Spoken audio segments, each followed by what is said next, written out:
Siguro I think 5,000 lang. Click lang yung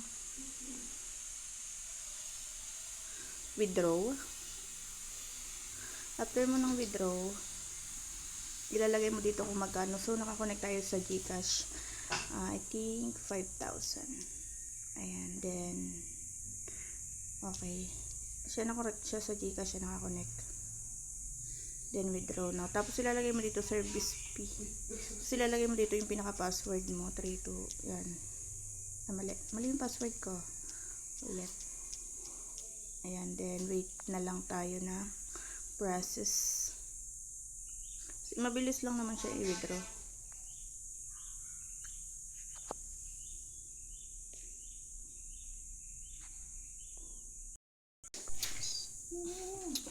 So, as you can see, makikita nyo is withdrawal successful na. Ayan. So, naka-withdraw tayo ng 5,000 pesos. Then, back na ulit tayo.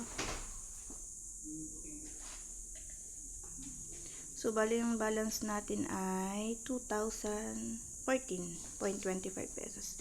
So, ayun lang.